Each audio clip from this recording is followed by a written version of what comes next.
మహిమ కలుగునుగాక. హల్లెలూయా, హల్లెలూయా. ముందుగా దేవాతి దేవునికి వందనాలు చెల్లిస్తున్నాను. అలాగే చేరొచ్చిన అందరికీ వందనాలండి. గడిచిన రాత్రికాల సమయంలో ఒక మాటను మనం ధ్యానం చేసుకుంటూ ఆపాము. ఏ మాట అనేది గుర్తుందా? జ్ఞాపకం ఉంది ఎవరికైనా? సాత్వికులుగా ఉండాలి. ముందు చదివిన మాట, నేను సాత్వికుడను, దీన మనస్సు కలిగిన వాడును కనుక మీ మీద నా కాడి ఎత్తుకొని నా యొద్ద నేర్చుకునేటప్పుడు మీ ప్రాణములకు విశ్రాంతి కలుగును. అదే మాటను మనము ఈ దినాన మరొకసారి మిగిలిన విషయాలను మనం ధ్యానం చేసుకుందాము. మత్తయి సువార్త 11వ అధ్యాయము 29వ వచనంలో ఈ మాటను మనం చూస్తూ ఉన్నాము. ఆల్రెడీ ఇప్పుడు చదివిందే. మత్తయి సువార్త 11వ అధ్యాయం 29వ వచనంలో, నేను సాత్వికుడును, దీన మనసు కలిగిన వాడును గనుక మీ మీద నా కాడి ఎత్తుకొని నా యుద్ధ నేర్చుకున్నప్పుడు మీ ప్రాణములకు విశ్రాంతి దొరుకును అనే మాటలో ఒక్క మాటను మనము నిన్న ధ్యానం చేసుకున్నాము. ఏ మాట అంటే, నేను సాత్వికుడను. యేసుక్రీస్తు ప్రభువారు ఎలా ఉన్నారు అంటే సాత్వికుడుగా ఉన్నారు. మనము కూడా ఆయన దగ్గర ఏం నేర్చుకోవాలంట? సాత్వికులుగా నేర్చుకోవాలని దేవుడు నిన్న మనతో ఆయన వాక్యం చేత మాట్లాడారు. అయితే రెండవ మాటను మనం ఈ దినాన్ని జ్ఞాపకం చేసుకుందాం. రెండవ మాట ఏంటంట? దీన మనసు కలిగిన వాడును. యేసయ్య ఎలా ఉన్నారు? ఆయనకి చాలా క్వాలిటీస్ ఉన్నాయండి. ఈ రెండు మాత్రమే కాదు, చాలా లక్షణాలు ఉన్నాయి. చాలా మంచి సుగుణాలు కలిగిన వ్యక్తి ఎవరంటే యేసయ్యే, యేసుక్రీస్తు ప్రభువారు ఒక్కరు మాత్రమే. ఎందుకంటే ఆయన దేవుడు, ఆయనకి లేనిదంటూ ఏదీ లేదు. అన్నీ ఆయన మంచి సుగుణాలన్నీ కూడా ఆయన కలిగి ఉన్నారు. అందులో రెండు మాటలు మాత్రం ఈ దినాన జ్ఞాపకం చేసుకుంటున్నాం అంతే. అయితే నిన్న ఒక మాటను మనం ధ్యానం చేసుకుందాం. రెండవ మాటని ఈ దినాన మనం నేర్చుకోబోతున్నాం. రెండవ మాట ఏంటంటే, ఆయన ఎలాంటి వారంట? దీన మనస్సు కలిగిన వారు. దీన మనసు అంటే ఏంటండి? తగ్గించుకొనుట. Very good. దీన మనసు అంటే తగ్గించుకొనుట. అంటే ఎవరైతే తగ్గించుకుంటా అంటే ఎవరమేమన్నా పట్టించుకోకూడదు, ఇంకా కోప్పడకూడదు, ప్రతి మాటకి లోబడాలి. సరే, మీరు ఇంకా ఏదో చెప్తున్నారు, ఎదురు చెప్పకూడదు. మీరు చెప్పినవన్నీ కూడా కరెక్టే. అయితే యేసుక్రీస్తు ప్రభువులోని కొన్ని లక్షణాలను ఈ దినాన్ని మనము చూసుకుందాం. దీన మనసు కలిగిన వ్యక్తిగా ఆయన ఉన్నారు. అంటే తగ్గింపు జీవితము ఆయన కలిగి ఉన్నారు. ఏ విధంగా ఆయన తగ్గింపు జీవితాన్ని, ఏ విధంగా ఆయన యొక్క దీన మనసును మనకి ఆయన యొక్క జీవితంలో మాదిరికరంగా మనకి చూపించారంటే, లూకా సువార్త 9వ అధ్యాయము 51 నుంచి 56 వచనాలు కొన్ని చదువుకుందాము. లూకా సువార్త 9వ అధ్యాయము 51 నుంచి చదువుకుందాం.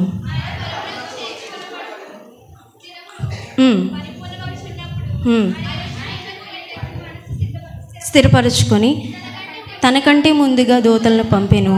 వారు వెళ్ళి ఆయనకు బస సిద్ధం చేయవలనని వారు సమరయుల యొక్క గ్రామంలో ప్రవేశించరు. కానీ ఆయన యెరూషలేమునకు వెళ్ళని అభిముఖుడు అయినందున వారు ఆయనను చేర్చుకొనలేదు. శిష్యులైన యాకోబుని, యోహానాను చూచి, ప్రభువా, ఆకాశం నుండి అగ్ని దిగి వీరిని నాశనం చేయనట్లు మేము ఆజ్ఞాపించిన మీకు ఇష్టమా అని అడుగగా ఆయన వారి తట్టు తిరిగి వారిని గద్దించెను. అంతటి వారు మరి ఒక గ్రామమునకు వెళ్ళిరి. వారు మార్గమున వెళ్ళుచుండగా ఒకడు, నీవెక్కడికి వెళ్ళినను నీ వెంట వచ్చేదనని ఆయనతో చెప్పాను. అందుకే యేసు, నక్కలకు బొరియలను ఆకాశ పక్షులకు నివాసంలో కలవు, కానీ మనుష్య కుమారునికి తలవాల్చుకొనుటకైనను స్థలము లేదని అతనితో చెప్పాను. చాలండి. అంటే ఈయన ఎలాగ తగ్గించుకున్నారు, ఎలాంటి దీన మనసు కలిగి ఉన్నారంటే, మొట్టమొదటిగా ఆయనకి ఉండడానికి నివాస స్థలం లేకపోయినా కానీ ఎలా ఉన్నారు? ఈ లోకంలో ఎలా ఉన్నారు అంటే, వసతులు ఏమీ లేకపోయినా కానీ అన్నిటినీ కూడా ఆయన ఓర్చుకున్నారనమాట. ఆయన నిజంగా అసలు దేవాతి దేవుడు ఎలాంటి వారు? ఎలాంటి వారు? ఈ సృష్టి అంతటినీ కూడా కలుగచేసి ఈ సృష్టి మీద మానవుల్ని, జంతువుల్ని, ఆకాశ పక్షుల్ని, అనేకమైన జీవరాశిని ఉంచి వాటన్నిటికీ కూడా నివాసాలు కల్పించిన ఆయనకే ఈరోజు ఇక్కడ మన కోసం, మనందరి పాపాల కోసం వచ్చిన ఈయనకి ఏం లేదు, కనీసం తల వాల్చుకోవడానికైనా స్థలం లేదంట. అయినా కానీ ఆయన ఏం చేశారు? నేను దేవాతి దేవుడిని, నేను సర్వశక్తిమంతుడిని.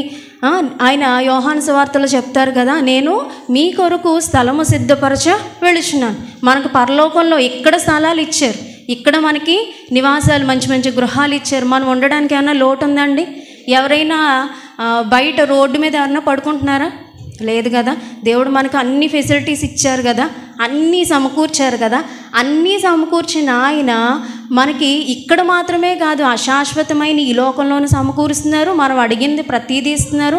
ప్రభా నాకు ఫ్రిడ్జ్ లేదు అంటే ఫ్రిడ్జ్ ఇస్తున్నారు, ఏసీ లేదు అంటే ఏసీ ఇస్తున్నారు, ఇల్లు లేదు ప్రభా అంటే ఇల్లు ఇస్తున్నారు. మనం అడిగిన ప్రతీది కూడా మనకి అన్ని ఫెసిలిటీస్ ఆయన ఇస్తున్నారు. వాటితో పాటు మనకి ఎవరైతే యేసయ్యను రక్షకునిగా అంగీకరించారో వారికి కూడా దేవుడు ఏం చేస్తాడంట?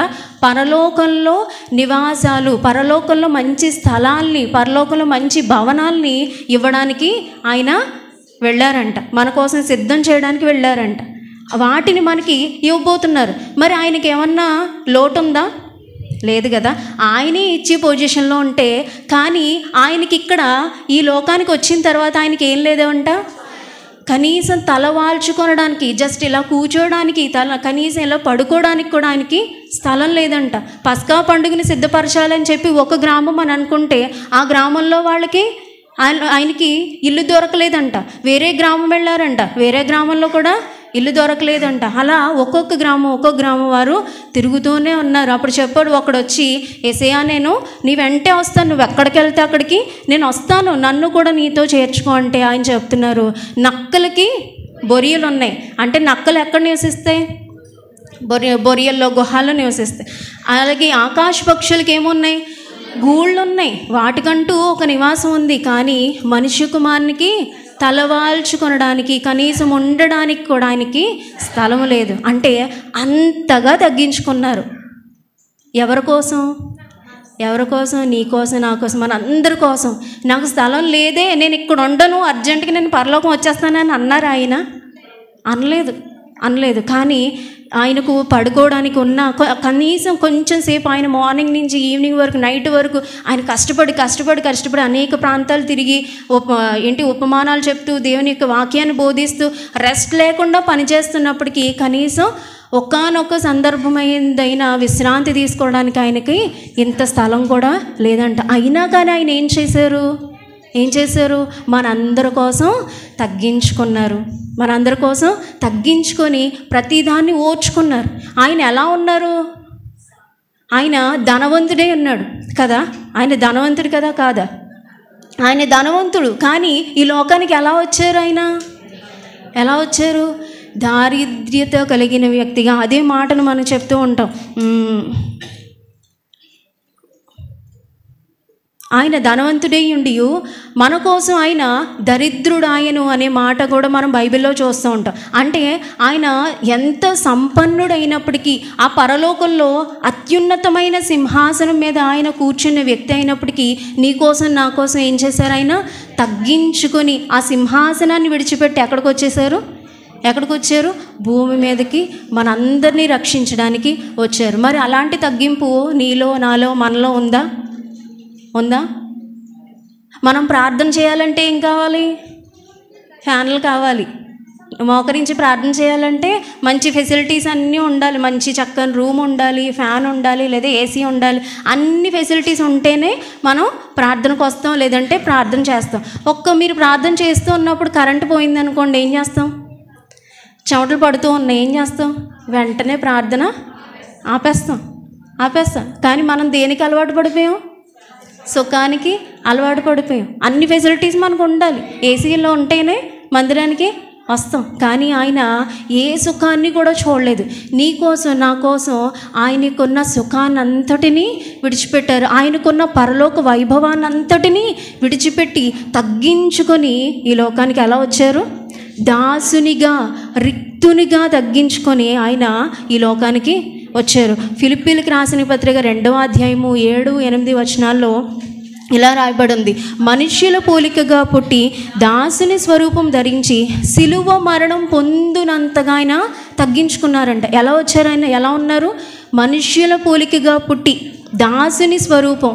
ఆయన నిజంగా ఎవరు? ఆయన మనందరికీ యజమానుడు, మనందరికీ తండ్రి, ఈ సమస్తానంతటికీ అధికారి. అవునా కాదండి? అధిపతి. అన్నీ కూడా, భూమి అంతా కూడా, సమస్త సృష్టి అంతా కూడా ఆయన మాటకి లోబడుతుంది. ఆయన ఆజ్ఞవగానే అన్నీ టక్ టక్మంటే జరుగుతున్నాయి. అలాంటి వ్యక్తి ఏం చేస్తారంట? అధికారిగా రాలేదు. ఎలా వచ్చారు? రిక్తునిగా అంటే ఇంకేమీ లేదు, నథింగ్ అనమాట. ఆయనకంటూ చెప్పుకోవడానికి ఏమీ లేనంతగా వచ్చారు. అందుకే ఇప్పుడు ప్రజెంట్ ఉన్న ఈ ప్రజలు దాన్నే నెగటివ్గా చూపించి చులకనగా మాట్లాడుతున్నారు. కానీ వాళ్ళకి అసలు విషయం తెలియదు. ఆయన మనిషి కుమారుడే, మానవుడే కదా అని అంటున్నారు. కానీ ఆయన మానవుడు కాదు, ఆయన దేవుడు, సర్వశక్తిమంతుడు, సర్వోన్నతుడు. ఆయన భూమి ఆరంభం నుండి, సృష్టి ఆరంభం నుంచి ఉన్నారు. కానీ మనిషి కుమారునికి ఎందుకు రావాల్సి వచ్చింది? ఆయన ఆదిలో ఉన్నారా? పాత నిబంధన సృష్టి స్టార్టింగ్ నుంచి కూడా ఆయన ఉన్నవాడు. కానీ అలాంటి దేవుడు మనుష్య కుమారుడిగా, మానవుడిగా ఎందుకు వచ్చాడంటే, మనం అందరం చేసిన పాపాల నిమిత్తం. అయ్యో, నేను కలుగు చేసిన నా బిడ్డలు నన్ను మరచి వేరొక సృష్టిని ఆరాధిస్తున్నారు. కానీ నిజమైన దేవుని వాళ్ళు తెలుసుకోవట్లేదు, అపరాధులు అయిపోయారు, పాపాత్ములు అయిపోతున్నారు, నన్ను మరచిపోయి జీవిస్తున్నారు. వాళ్ళని ఎలాగైనా నేను దారిలో పెట్టి చూపించాలి అని ఆయన అనుకున్నారు. ఆయన అనుకుని ఏం చేశారు? ఆ పరలోకాన్ని విడిచిపెట్టి ఎలా వచ్చారు? ఆయన పుట్టడమే ధనవంతునిగా పుట్టారా? ధనవంతునిగా పుట్టలేదు. ఎలా పుట్టారు? పశువుల పాకలో. ఎవ్వరూ కూడా ఊహించని రీతిగా, ఎవ్వరూ అనుకోని రీతిలో తన తగ్గింపు జీవితానికి నిదర్శనంగా చూపిస్తూ, తన జన్మదినాన్ని కానీ, తన యొక్క నడిచిన, ఆయన పెరిగిన ఆ యొక్క నివాసము కానీ అన్నీ కూడా అంటే మిడిల్ క్లాస్ లాగే, లేదా పూర్ ఫ్యామిలీలోనే ఆయన జన్మించారు. ఆయన కన్న తల్లిదండ్రులు ఎవరు?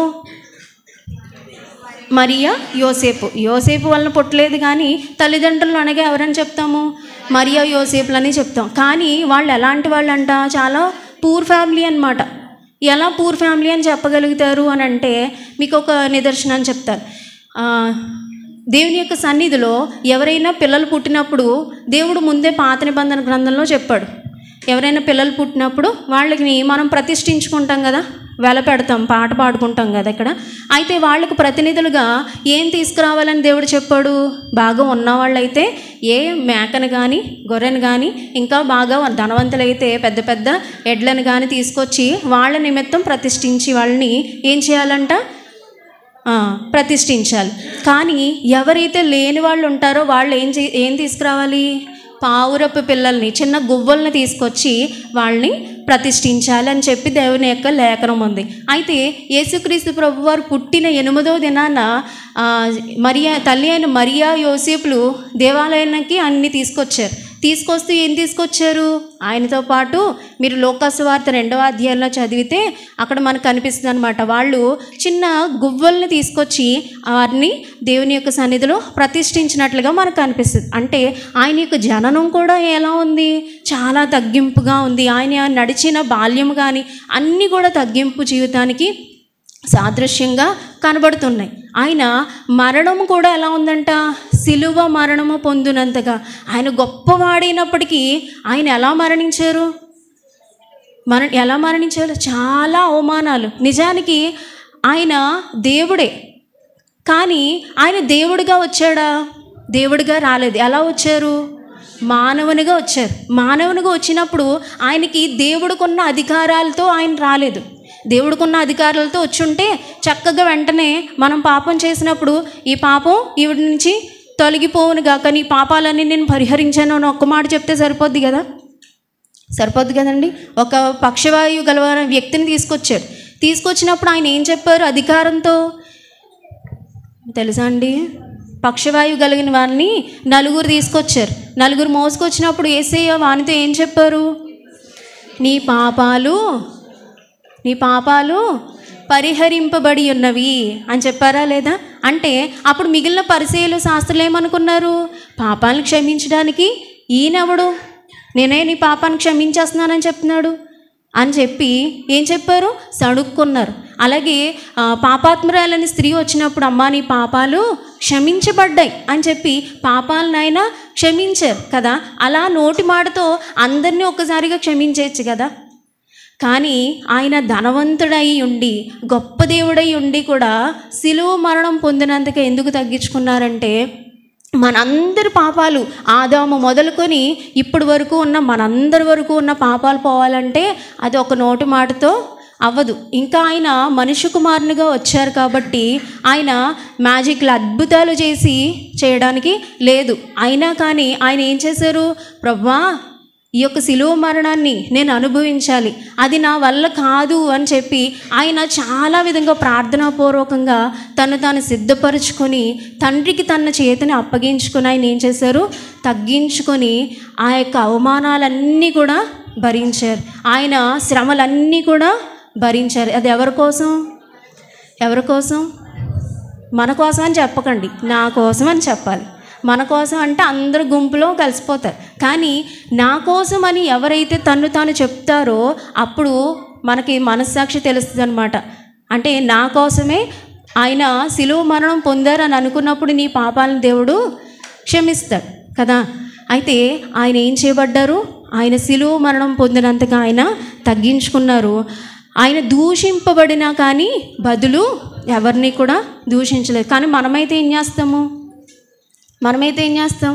ఒకరి మాట మనల్ని తిట్టినప్పుడు వెంటనే వాళ్ళని దూషిస్తూ ఉంటాం. మనలో తగ్గింపు జీవితం లేదు కాబట్టి దేవుడు చెప్తున్నాడు, మీరు ఏది చేసినా కానీ ఎలా చేయాలంట? మనం అన్ని పనులన్నీ కూడా దేవుని కొరకు చేస్తంట మనం ఏం చేయాలి? ఇదిగో నేను మీ దాసురాలిని, మీ దాసుడును అని చెప్పి చేతులు కట్టుకొని పక్కకెళ్ళి నిలబడాలంట. ఆయన ఒక ఉపమానం చెప్తూ ఇలా చెప్పారనమాట. యజమానుడు వచ్చేసరికి దాసులందరూ కూడా పనివాడు ఏం చేయాలంట? పనులన్నీ చేసేసి, ప్రభు ఇదిగో నీ దాసుడను, నీ దాసురాలు నీ చిత్తం చొప్పున అన్నీ చేశానని చెప్పి పక్కన నిలబడాలంట. అదే తగ్గింపు జీవితం. కానీ మనమైతే ఏం చేస్తాం? అసలు పని చేయడానికే మనము ముందుకి రావట్లేదు కదా. దేవుని పనుల్లో, దేవుని యొక్క సన్నిధిలో పని చేయాలన్నా, దేవుని సన్నిధిలో ప్రార్థించాలన్నా, దేవుని కొరకు నిలబడాలన్నా మనం ఏం చేస్తున్నాము? మనలో తగ్గింపు లేదు. నేను చేయడం ఏంటి అని చెప్పి వెనక్కి వెళ్ళిపోతున్నాం కదా. ఒక ఊర్లోనంట ఒక పాస్టర్ గారు ఒక ఫారిన్ కంట్రీకి వాక్యం కోసం పిలువబడితే పాస్టర్ గారు వెళ్ళారంట. వెళ్తే ఆయనకి అక్కడ ఉన్న టైమింగ్స్ తెలియక, చర్చ్ టైమింగ్స్ తెలియక ఈయన ఏం చేశారంటే ఆ వాక్య భాగానికి ముందుగానే ఈయన వెళ్ళిపోయారంట. అంటే చర్చ్ 8కి స్టార్ట్ అవుద్దంటే ఈయనకి అక్కడ ఉన్న టైమింగ్స్ అంతా తెలియక 7 ఆ టైంకి ముందుగానే ఒక గంట ముందే వెళ్ళిపోయారంట. వెళ్ళిపోయేసరికి తీరా అక్కడ చూస్తే ఎవరు లేరంట. ఎవరు లేకపోతే ఒకే ఒక అమ్మాయి ఏం చేస్తుందంటే మొత్తం అన్నీ చర్చ్ అంతా క్లీన్ చేస్తుందంట. మొత్తం అన్ని మ్యాట్లన్నీ వేసిందంట, చైర్స్ వేసిందంట. చైర్స్ అన్నీ వేసి మొత్తం అన్నీ నీట్గా పెట్టేసి సర్దుతూ ఉందంట. అయితే పాస్టర్ గారు లాస్ట్ బెంచ్లో కూర్చుని చూస్తున్నారంట. ఇంకెవరు రాలేదేంటి అని చెప్పి చూస్తూ ఆ అమ్మాయి చేసే పని కూడా చూస్తున్నారంట. చూస్తూ అనుకున్నారంట, ఈ అమ్మాయి ఎవరో లేని అమ్మాయి ఏమో పాపం, అందుకే ఇక్కడికి వచ్చి దేవుని సన్నిధిలో పని చేస్తుంది అని చెప్పి ఆయన అనుకున్నారంట. ఈవిడికి ఏమన్నా నేను సహాయం చేయాలి అని అనిపించిందంట మనసులో పాస్టర్ గారికి. అయితే అనిపించి ఆయన ఏం చేశారంటే ఆవిడ గుమ్మం దగ్గరికి వచ్చేసరికి, ఈయన గుమ్మం లాస్ట్లోనే కూర్చున్నారు కదా, ఆ గుమ్మం దగ్గరికి వచ్చేసరికి ఎంతో కొంత నేను చేతిలో పెడదాం అని చెప్పి కొంచెం మనీ తీసుకుని ఆయన చేతిలో పట్టుకుని ఉంచుకుంటే అప్పుడు ఆవిడ గుమ్మం దగ్గరకు వచ్చిందంట. వచ్చేసరికి అమ్మ నువ్వెవరు అని అడిగితే నేను ఇలా పలానా నేను ఇక్కడే ఉంటానని చెప్పేసి ఆవిడ చెప్పిందంట. అయితే నువ్వు మందిరంలో దేవుని పరిచర్య చేస్తున్నావమ్మా, బాగా చేస్తున్నావు అని చెప్పి అని అడుగుతూ నువ్వేం చేస్తూ ఉంటావమ్మా, ఎక్కడ ఉంటావు అంటే అప్పుడు ఆవిడ చెప్పిందంట, నేను ఇక్కడే ఈ లోకల్ ఏరియాలో పెద్ద పోలీస్ ఆఫీసర్ నండి అని చెప్పి ఆవిడకున్న విజిటింగ్ కార్డు తీసుకొచ్చి చూపించిందంట. ఆయన చూపించగానే ఆయన చేతిలో ఏం పట్టుకున్నారు? డబ్బులు పట్టుకున్నారు ఆవిడకి ఇద్దామని. కానీ ఆవిడ ఏం చూపించింది? ఆవిడకున్న విజిటింగ్ కార్డ్ చూపించింది. ఆవిడ చాలా పెద్ద పొజిషన్లో ఉందన్నమాట. అయితే ఆ విజిటింగ్ కార్డ్ చూడగానే పాస్టర్ గారు షాక్ అయ్యారంట.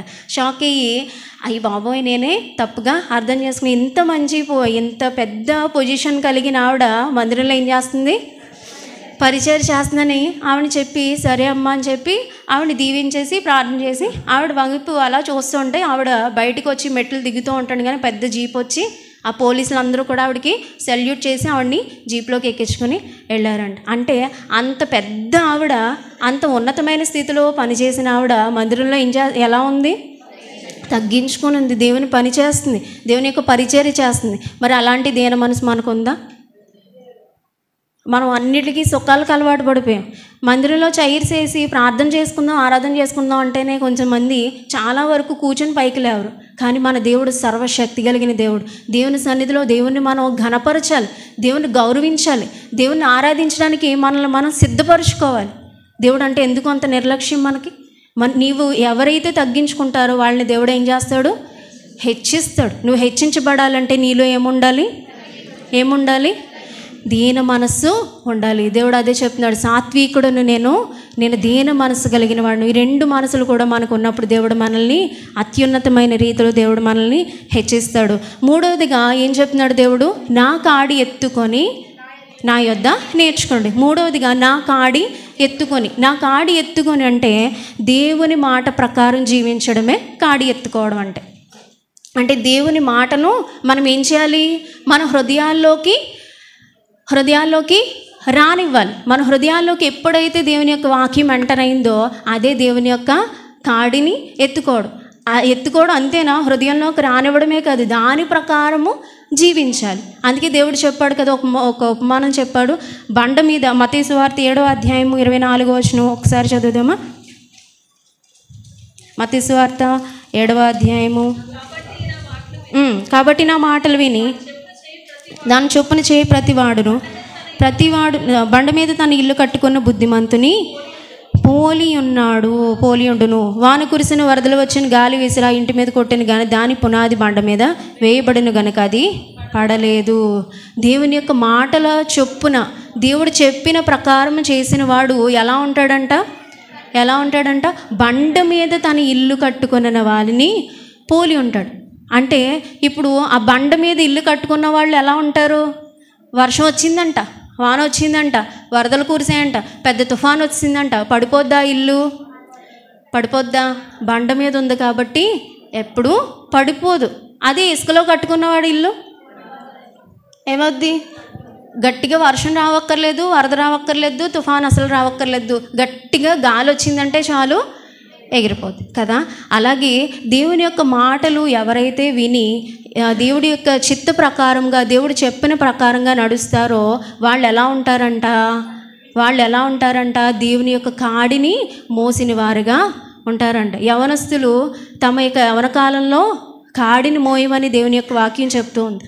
కాడిని మోయడం అంటే దేవుని యొక్క వాక్య ప్రకారంగా నడవడమే. దేవుడు ఎలా చెప్తున్నాడో అలాగ మనము నడవాలి. దేవుడు చిత్త ప్రకారంగా మనము చేయాలి. మన యొక్క సొంత ఆశల్ని నెరవేర్చుకోవడానికి చూడకూడదు. ఈ యొక్క యవన కాలంలో ఎలా ఉంటుంది, నేను అలా అయిపోవాలి, నేను ఇలా అయిపోవాలి, పెద్ద పొజిషన్కి ఉండాలి అని చెప్పి ఇహలోక సంబంధంగా ఎన్నో ఆలోచనలు కలిగి ఉంటాం.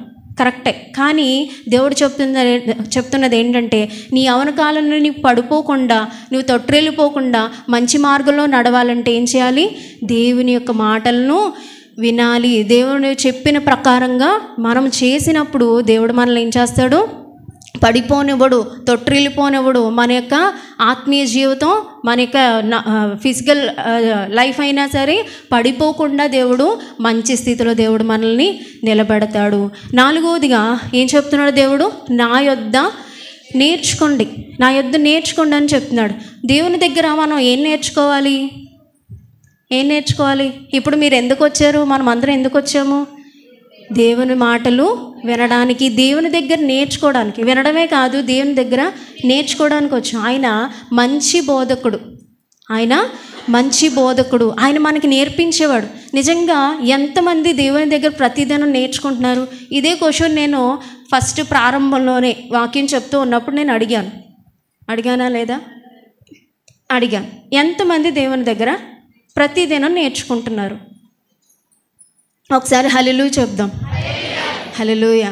ఓకే, దేవుడు ఈరోజు మీకు నేర్పించిన మాట ఏంటి? అబ్బా స్తోత్రం. నేను అడిగేది ఈరోజు ఓకే, మీరు చెప్పిన పాయింట్ ఆఫ్ వ్యూ కూడా కరెక్టే. నేను చెప్పేది ఏంటంటే వ్యక్తిగతంగా మీరు దేవుని దగ్గర ఏం నేర్చుకున్నారు? నేర్చుకుంటున్నారా? తగ్గించుకోవడం నేర్చుకుంటున్నారు. ఓకే, ఈరోజు మీరు బైబిల్ చదివారా? ఓకే, అందరూ చదివారు. కొంతమంది చదవలేదు, అందుకే కామ్గా ఉన్నారు. ఈరోజు బైబిల్లో మీరు చదివిన వాక్య భాగంలో దేవుడు మీతో ఏం నేర్పించారు? మీకేం నేర్పించారు? మీతో ఏం మాట్లాడారు? ఇప్పుడు చెప్పండి ఆన్సర్. నేను అడిగిన క్వశ్చన్ అది. ఒక్కొక్కరు ఒక్కొక్కరు చదివి ఉండుంటారు కదా. కొంతమంది అనుకుంటున్నారు ఈ రోజులో అసలు నేను బైబిలే చదవలేదు కదా, ఏం చెప్తాం అనుకుంటున్నాను కదా. కానీ దేవుడి దగ్గర మనం ఇలాగ ప్రార్థనలో కూడున్నప్పుడు నేర్చుకోవడమే కాదండి, దేవుని యొక్క వాక్యం మనం ప్రతి దినము ఏం చేయాలి? అనుదినము. యెహోషువకు చెప్తున్నాడు దేవుడు ఏమని? నీ ధర్మశాస్త్రమును నీవు అనుదినము నీ జీవితకాలం అంతా కూడా ఏం చేయాలి? చదవాలి, ధ్యానించాలి అని దేవుడు వాక్యం చెప్తూ ఉన్నది కదా. మరి ఏంటి? మరి ఏం చేస్తున్నారు? చదువుతున్నారా? వాక్యాన్ని ధ్యానిస్తున్నారా? ఇంకా ధ్యానించకుండా వాక్యం చదవలేని వారిగా ఉంటున్నారు కదా. ఎప్పుడు చూసిన పనులు అని ఉంటే ఇంకా దేవుడి దగ్గర ఇంకెప్పుడు నేర్చుకుంటారండి? మన దేవుడు చాలా మంచి విషయాలు నేర్పుతారు తెలుసా. ఎందుకు నేర్చుకోవడం లేదు మీరు? ఎక్కడెక్కడో అనేకమైన విషయాలు, లోక సంబంధమైన విషయాలు నేర్చుకోవడానికి వెళ్తున్నాం. కానీ వాటికంటే జీవము కలిగిన దేవుని మాటలు చాలా శ్రేష్టమైనవి, చాలా ప్రాముఖ్యమైనవి. ముందు వాటిని నేర్చుకోండి. వాటిని నేర్చుకున్నారంటే మీ లైఫ్ చాలా వరకు ఏమవుద్ది? దేవుడు లీడ్ చేస్తాడు. ఎలా ఉండాలి, ఎలా మాట్లాడాలి, ఎలా నడుచుకోవాలి. ఒక రియల్ ఎగ్జాంపుల్ ఎవరంటే నేనే. ఇక్కడ కూర్చున్న వాళ్ళందరిలో నాకంటే చాలా తెలివైన వాళ్ళు ఉన్నారు, నాకంటే జ్ఞానవంతులు ఉన్నారు, నాకంటే వాక్చాతుర్యం కలిగిన వాళ్ళు ఇక్కడ చాలామంది ఉన్నారు. ఏది ఎలా చేయాలో అన్నీ మీకు బయటలో విషయాలు, లోకజ్ఞానం అందరికీ బాగా సూపర్గా తెలుసు. ఇంకా నేనే చాలా అల్పురాల్ని. కానీ దేవుని యొక్క పాదాల చెంత ఇలా నిలబడి వాక్యం చెప్పగలుగుతున్నాను అని అంటే అది నా జ్ఞానం కాదు, నా గొప్పతనం అంతకన్నా కాదు.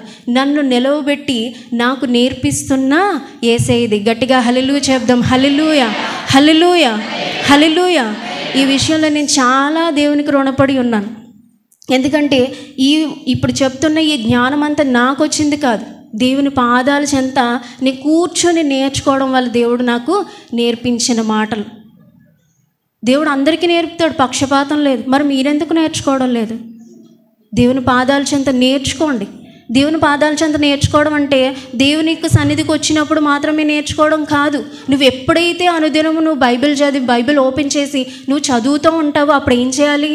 నువ్వు ఓపెన్ చేసిన ప్రతిసారి ప్రభువా ఇదిగో ఈ దినాన్ని నేను వాక్యం చదువుతున్నాను, వాక్యం ద్వారా ఈరోజు నాతో మాట్లాడు అని నువ్వు దేవుణ్ణి అడిగి ఒక్క మాట అడిగి నువ్వు మొదలు పెట్టావంటే, బైబిల్ చదివావంటే దేవుడు ఆ దినము నిన్ను ధైర్యపరిచే మాటను నీకు ఇస్తాడు. ఆ దినము నీకు మంచి సరైన ఆలోచన ఇస్తాడు. ఆ దినము నువ్వేం పని చేయాలో దేవుడు నీకు నేర్పిస్తాడు. ఆ దినము నువ్వు ఎక్కడ నడవాలో, ఎటు వెళ్ళాలో నీకు నేర్పిస్తాడు. ఆ దినము నువ్వు కుడికి కానీ ఎడమకు కానీ తొట్టిల్లిపోకుండా దేవుడు నిన్ను సరైన మార్గాన, ఇదే చక్కని త్రోవ, దీనిలోనే నడువని దేవుడు నీకు వెనుకొండి నీకు వెన్ను తట్టి చెయ్యి పట్టి చక్కని ఆలోచన చెప్పి నడిపించేవాడు మన దేవుడు. హల్లెలూయా, హల్లెలూయా. మరి ఎందుకు నేర్చుకోవడం లేదు? ఎప్పుడు మన పనులు, మన జాబు, మన పిల్లలు, మన కుటుంబం, ఆ పనులన్నిటినీ పక్కన పెడదాం. ఎప్పుడు అవే కాదు, అంతకంటే ముందు ముఖ్యమైన పని ఏం చేయాలి? దేవుని పాదాల చెంత నేర్చుకోవాలి. మరి ఏం చేసింది? దేవుని పాదాల చెంత కూర్చొని ఏం విన్నది? దేవుని యొక్క బోధను విన్నది, దేవుని యొక్క మాటలను విన్నది. ఇప్పుడు ఎవరు ఉత్తమరాలుగా తీర్చబడ్డారు? మార్తమ్మ గారా, మరియమ్మ గారా? మార్తమ్మ గారా? ఎవరు ఉత్తమరాలుగా తీర్చబడ్డారు? మరియమ్మ గారు. ఎందుకు? మార్తమ్మ ఏం చేసింది? ఓ పనులు పనులు పనులు పనులు పనులు ఏసై సంతోషపెట్టాలి అని అనుకుంది. పనులు చేస్తూనే ఉంది, పనులు చేస్తూనే ఉంది, పనులు చేస్తూనే ఉంది. కానీ మరి ఏం చేసింది? పనులన్నీ పక్కన పెట్టింది. ఎక్కడ కూర్చుంది?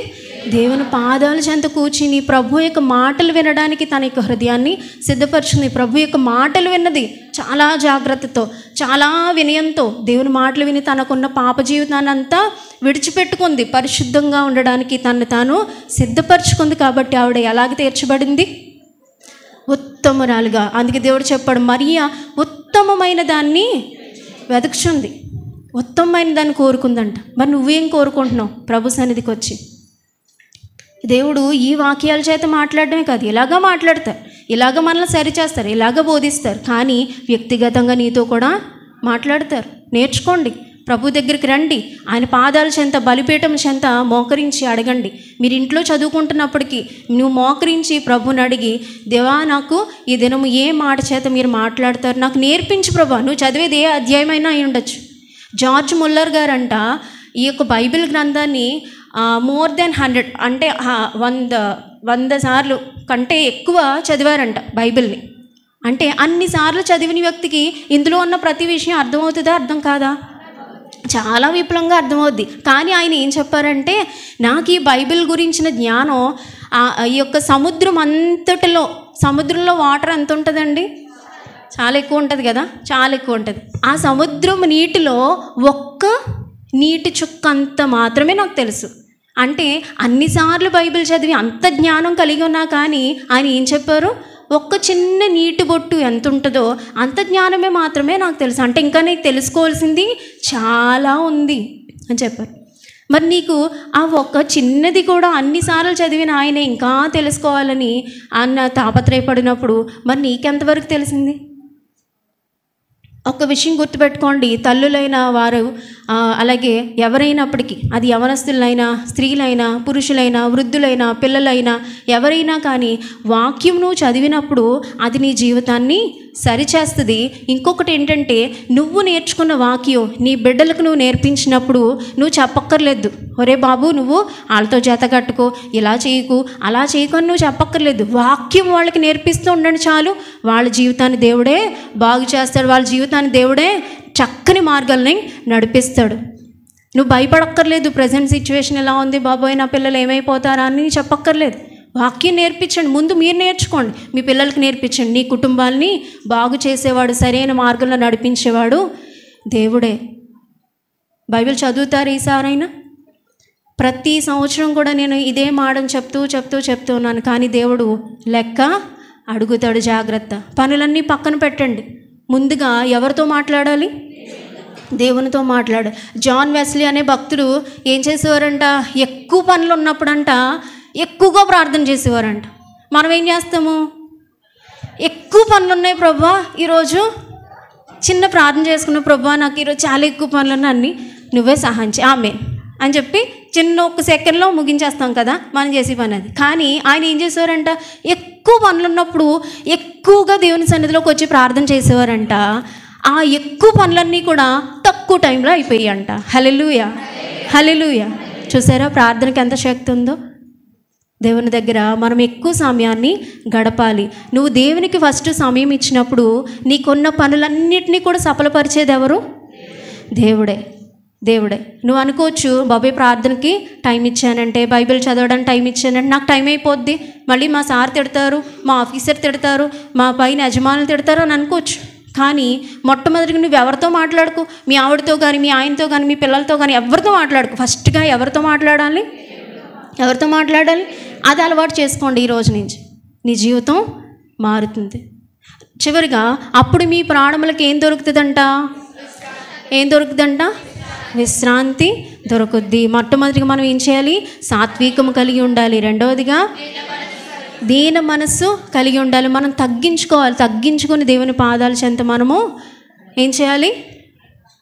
తగ్గించుకొని మనల్ని మనం తగ్గించుకొని బ్రతికినప్పుడు దేవుడు మనల్ని ఒక ఉన్నతమైన స్థానంలో నిలబడతాడు.